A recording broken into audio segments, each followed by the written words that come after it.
Welcome to Overbike Randoneering, a YouTube channel for those looking to optimize their equipment, training, and cycling strategies for long-distance cycling.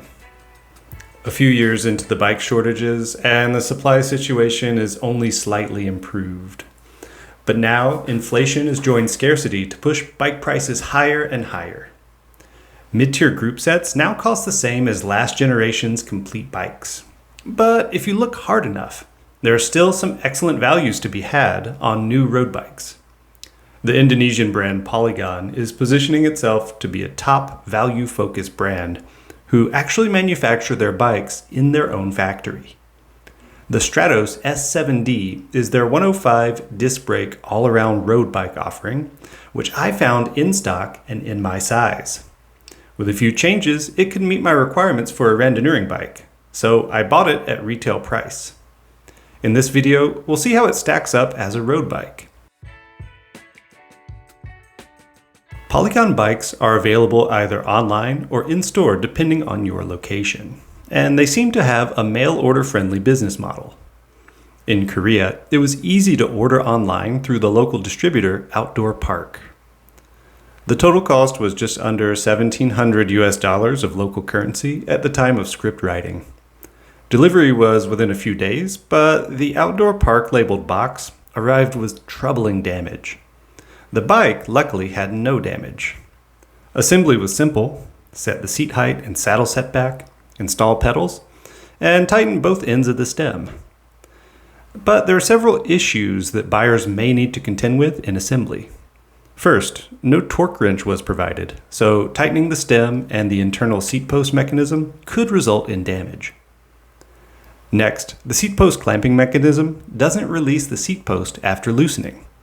It took some solid wax to get the saddle to loosen the mechanism's grip on the seat post. Lastly, the disc rotors had a greasy film covering them.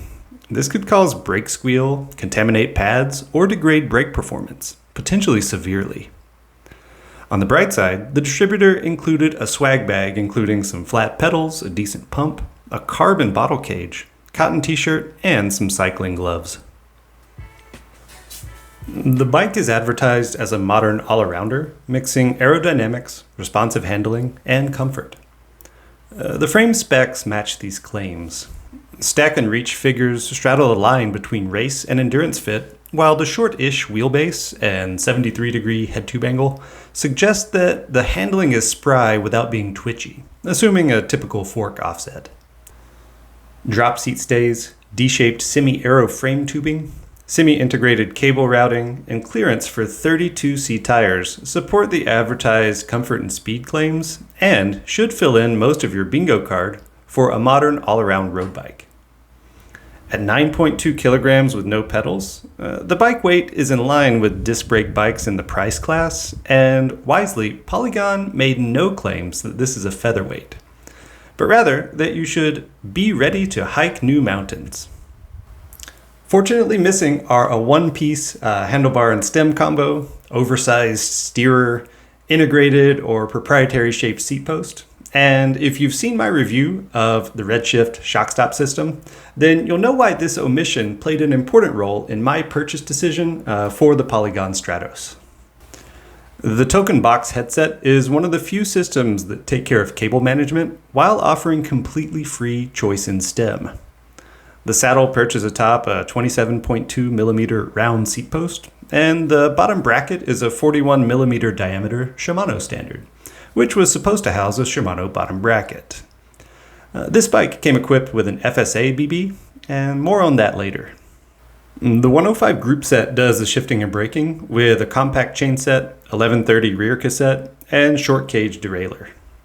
The 30-tooth large cassette cog may be why Hike New Mountains got added to the product page. Rotors are miniature-sized 140mm TRP 6-bolt rotors that use an adapter to mount to the center lock hubs. This is even on an extra-large size bike. Somewhat weighty wheels are standard alloy with 19mm internal width, round steel spokes, Novatec hubs, and they're shod in Schwalbe 1 28C tires. Both tires and wheels are tubeless ready, but need tape, sealant, and valves. So, how does it ride? Well, here are some unscripted impressions from my first ride out on the Strattos. First off, the Polygon just feels like putting on a nice pair of old slippers. It reminds me a lot of the Velocite Geos that I used to own. Just hopping onto a carbon bike and feeling the insulation from road buzz is quite comfortable. The smallest 30-tooth cog on the back makes me feel like I run out of gears really quick. On the other hand, the short cage derailleur shifts really snappy and it gives a fun, sporty feel. The saddle's surprisingly comfortable, and it's one that I might keep on here for a while. It's designed and fits similarly to the other short nose style saddles. The seat does have a hole cut into the middle of the plastic, and it does provide good relief, just like any saddle that has a visible hole in it. The cherry red shines really nicely in the sun, and the bare carbon looks pretty classic. Again, it's another nod to the old Velocite Geos I used to have that also sported red and bare carbon. The comfort of the bike has been as expected. Because it's full carbon, it absorbs a little bit of extra noise, vibration, and harshness compared to the aluminum Silex. It doesn't do anything extra for big bumps though. The last thing to note on the first ride is the handling that I noticed. Because it's got a steeper head tube angle, slightly shorter wheelbase, and a little bit lower trail than the Silex, even though it's pretty standard road bike geometry, it just feels a lot snappier and a lot quicker to turn in. It also responds better to input from the handlebars, as opposed to requiring so much body English to get the bike to turn in. So I came up to do one of my favorite climbs to test the descending on the Strattos, and I almost got popped. I didn't realize how big a difference the high gearing is on this 1130 cassette. So ended up making it, just had to zigzag a little bit, but I'll have to get that gearing changed soon. Time to test the descending. With more time on the bike in stock form, I can say the Strattos matches expectations for a modern all-around road bike. It has suitable comfort, aided by Cushy saddle and 28C tires. While not harsh, the front end is more stiff than the rear and feels slightly unbalanced in this regard. Alongside the thin, uninspiring bar tape, the rigid front may be a trade-off for a sense of responsiveness. The brakes with 140mm rotors felt weak compared to the GRX brakes on the Silex with 160mm rotors, but they did offer more feelings of modulation. I didn't feel confident in the front 140mm rotor to manage the heat that a 100kg system would produce on some of the more extreme descents in my area, so I stuck to moderate climbs when testing the bike. The wheels feel robust and are perfectly serviceable as stock wheels. They are a bit hefty, which is to be expected at this price point, but at least they use name brand hubs and are appropriate width rims. The Schwalbe 1 tires surpassed expectations for what normally comes equipped in this price range. While the rolling resistance loss can be measured in a lab, I was able to nab a few PRs and KOMs on the stock setup. Speaking of speed, is the Polygon a fast bike? Compared to modern bikes in its class and price range, it may be slightly quicker just due to having OK tires and semi-integrated cables, two things normally equipped only on more expensive models. But it won't compete with dedicated aero bikes. As mentioned in my video linked here, expect about a 0.01 CDA delta between an all-around road bike and a focused aero road bike, even when controlling for wheels, tire, and cockpit. This equates to about 3 watts at 30 kilometers per hour and about 10 watts at 40 kilometers per hour net headwind. Over time and with some use, a few issues have arisen aside from just those mentioned at the unboxing and assembly. The front derailleur developed an alignment issue within 200 kilometers of use. It may have been over-tightened at the warehouse, or maybe too soft of an alloy was used to make the mount. But the mount was dented by the attachment bolt. The other problem is that the bike came with an FSA bottom bracket when a Shimano unit should have been equipped. The FSA BB uses a wave washer to set bearing preload, and the Shimano adjusts preload with a plastic nut on the non-drive side of the crank arm. I'm not sure how combining these two systems will affect the overall preload, but it seems suspect.